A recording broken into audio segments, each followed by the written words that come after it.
Assalamu alaikum. This is Bilal Rashid, a tax advisor in making. Today we are talking about further amendment under section 122 subsection 4 of the Income Tax Ordinance 2001.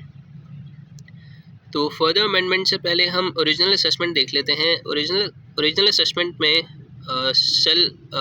Self assessment under section 120 और best judgement assessment under section 121 दोनों include होते हैं। जब original assessment हो जाती है और assessment में कोई मिस्टेक हो जाती है whether by the tax payer और कमिश्नर हिमसेल्फ, तो अमेंडमेंट की जा सकती है अंडर सेक्शन 122। 122 में आप सिमिलर सबसेक्शंस के तहत अमेंडमेंट कर सकते हैं, जैसे कि 122(1) में आप ऑर्डर पास कर सकते हैं, और अगर टैक्स पेयर अपना रिटर्न खुद ही रिवाइज कर लेता है तो इसको भी अमेंडमेंट कंसिडर किया जाता है अंडर सेक्शन 122 सबसेक्शन 3। और एडिशनल कमिश्नर 122 सबसेक्शन 5A के तहत भी अमेंडमेंट कर सकता है।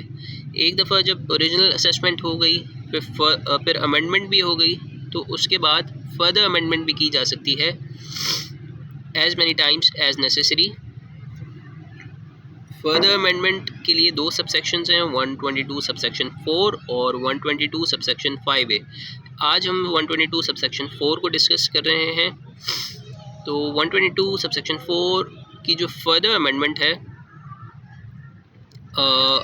ये सिर्फ ऑडिट और किसी डेफिनेट इन्फॉर्मेशन की बेसिस पे की जा सकती है, और इसका हम टाइम लिमिट भी डिस्कस कर लेते हैं, जो कि है लेटर ऑफ दो टाइम पीरियड्स हैं, later of 5 years from the end of financial year in which original assessment was made, यानी जब रिटर्न फाइल हुआ था या बेस्ट जजमेंट असेसमेंट हुई थी उसके 5 years के अंदर, और या तो 1 year फ्रॉम अमेंडेड असेसमेंट। इन दोनों टाइम पीरियड्स में से जो भी लेटर है उसके अंदर फर्दर अमेंडमेंट की जा सकती है।